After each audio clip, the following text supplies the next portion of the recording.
Christmas Eve, 1971, brought a violent thunderstorm over the vast Peruvian Amazon. Lanza Flight 508 carried 92 unsuspecting souls directly into the heart of a massive storm cell.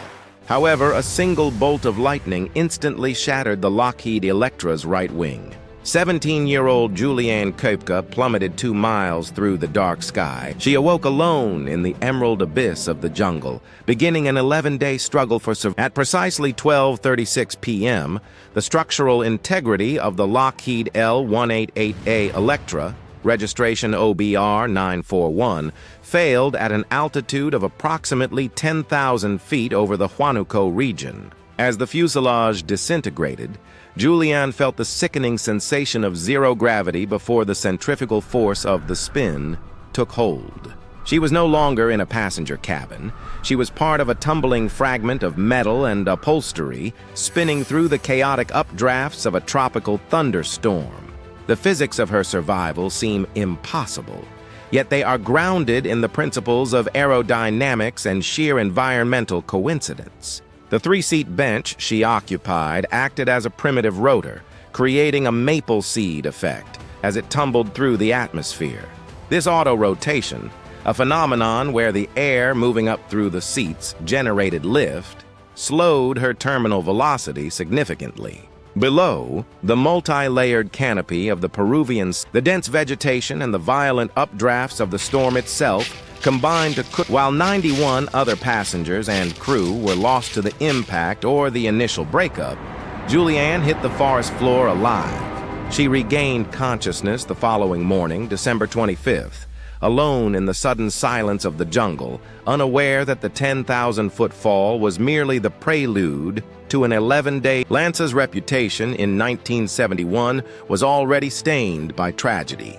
To many in Peru, the airline's name was synonymous with a gamble. Just a year earlier, in August 1970, Lanza Flight 502 had plummeted near Cusco, claiming 101 lives. It remained the deadliest aviation. Despite a mounting history of mechanical failures and questionable maintenance protocols, the Lockheed L-188A Electra, registration OBR 941, remained in service. For 17-year-old Juliane and her mother, Juliane Koepcke, the flight was a necessity rather than a choice. Maria was a world-renowned ornithologist, a woman who had dedicated her life to the study of neotropical birds at the Javier Prado Museum in Lima. Her husband, Hans Wilhelm, was an equally distinguished zoologist. Together, they had established Panguana in 1968. A remote biological. December 24th was supposed to be a day of reunion. Juliane had just attended her high school graduation ceremony in Lima the day before. The plan was to fly from Jorge Chavez International Airport to Pucallpa, where Hans Wilhelm was waiting to celebrate Christmas at their research outpost. However, the flight was delayed for several hours, a common occurrence for the struggling carrier. As the afternoon tropical heat began to build, the atmosphere became heavy with the electrical tension that precedes a great Amazonian storm. Most other airlines had already canceled their flights over the Andes due to the rapidly deteriorating weather reports, yet Lanza pushed forward. The commercial pressure to complete the holiday schedule outweighed the growing warnings from the sky. But there was one detail that didn't make sense, and no one noticed it yet. The Electra was a turboprop aircraft that, while rugged, was nearing the end of its technological prime and was notoriously difficult to handle in extreme turbulence. When Flight 508 finally taxied onto the runway at 11:39 a.m., it carried 91 souls into a meteorological environment that the airframe was never designed to withstand. Captain Miguel Caballero and his crew were seasoned, but they were flying into a literal wall of cumulonimbus clouds that reached altitudes far exceeding the Electra's ceiling. Juliane Koepcke, looking out at the darkening horizon, reportedly felt a deep sense of unease, a biological intuition shared by the very creatures she studied. The intersection of corporate negligence and familial devotion had set a collision course with a storm of unprecedented ferocity. This lack of oversight would eventually lead to the total revocation of LANSA's operating license. But for the passengers on Christmas Eve, the systemic failure. Juliane awoke on Christmas morning into the dense canopy of the Peruvian Amazon had effectively swallowed the wreckage of Flight 508, leaving the 17-year-old alone in a world of... Her injuries were catastrophic for someone so far from help. A concussion, a broken collarbone, a torn ACL, and deep, ragged gashes. The rapid decompression during her 2-mile fall had caused the capillaries in her eyes to burst, leaving her... For the first day, she could only crawl, calling out for her mother, Maria, but the only response was the cacophony of the jungle. Her naturalist upbringing, forged at the Panguana Research Station, she knew the golden rule her father, Hans Wilhelm, had taught her. In the selva, water is the only path to life.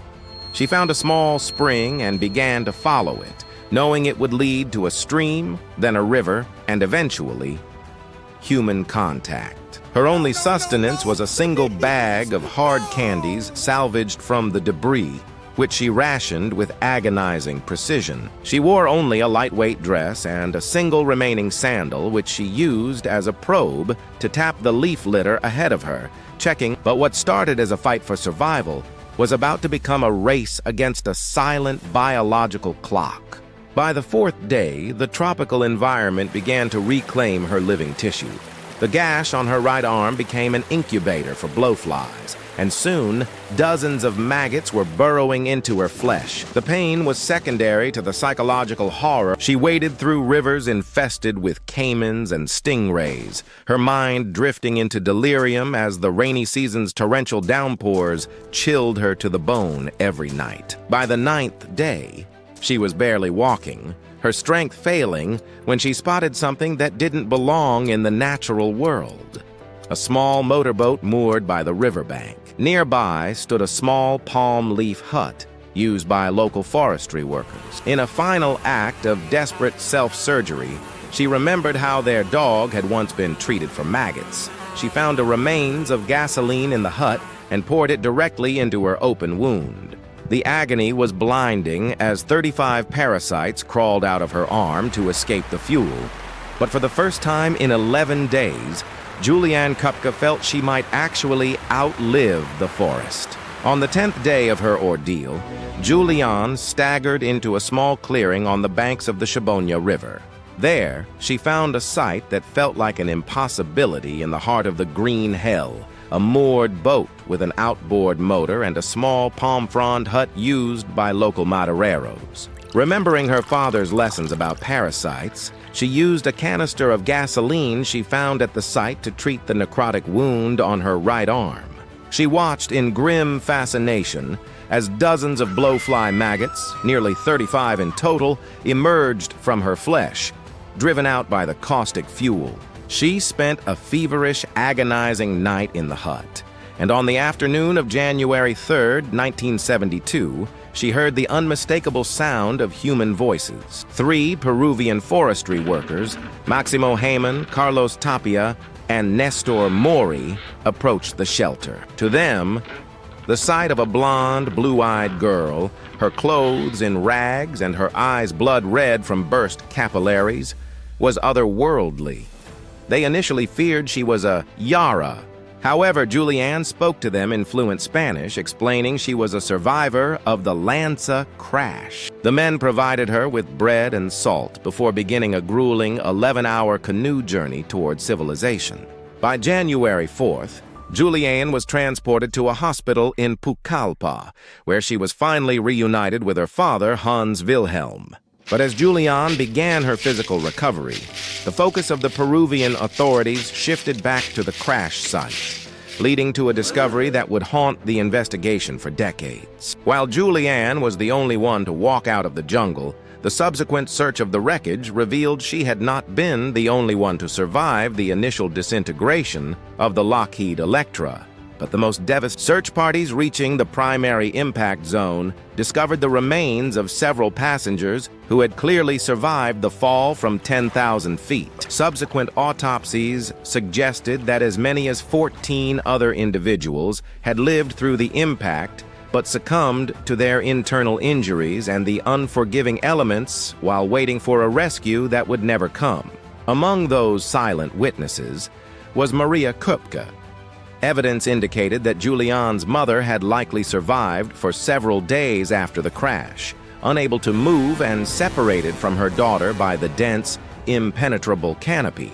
The investigation into the remains of the Lockheed Electra confirmed what many in the Peruvian aviation community had long feared. LANSA, or Líneas Aéreas Nacionales S.A., had operated with a flagrant disregard for safety that bordered on the criminal.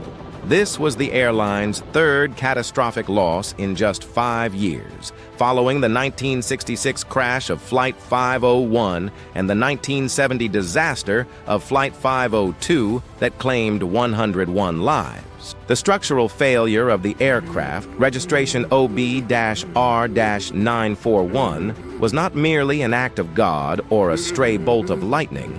It was the result of a systemic failure to respect the volatile weather of the Andes and the Amazon. Within weeks of the Flight 508 disaster, the Peruvian government finally acted, permanently revoking LANSA's operating license and grounding the airline forever. But for the families of the 85 passengers and 6 crew members who perished, the administrative justice came far too late. But the most devastating revelation was still to come, as search teams found. While Juliane Koepcke had successfully navigated the green hell for 11 days, the autopsies of those eventually found at the crash site told a darker story. Medical examiners determined that as many as 14 other passengers had actually survived the initial 10,000-foot fall, cushioned by the dense canopy and the same updrafts that saved Juliane. These men and women had not died in the explosion or the impact, but rather in the agonizing days that followed. They succumbed to internal injuries and the unforgiving elements while waiting for a rescue that could not see them through the impenetrable ceiling of the Selva Baja. This haunting reality stayed with Juliane as she left Peru for Germany to recover and eventually earn her Ph.D. in biology. She chose to specialize in mammalogy, specifically the study of bats, returning her focus to the very environment that had taken her mother, Juliane Koepcke, and nearly claimed her own life. Today, the legacy of Flight 508 is not just one of tragedy, but of radical preservation.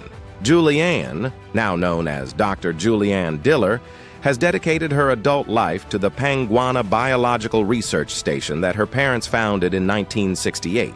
In 2011, her decades of tireless advocacy bore fruit when the Peruvian government officially declared Panguana a private conservation area, or Área de Conservación Privada. This designation protects this vital stretch of the Amazon from the logging and industrial encroachment that threatens the surrounding Huánuco region.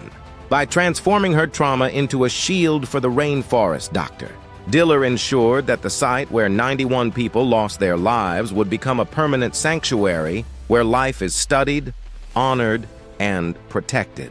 Her journey from the floor of the jungle to the leadership of a world-renowned research station remains the ultimate testament to the resilience of the human spirit. Subscribe so these stories are never forgotten. Share this to spread awareness.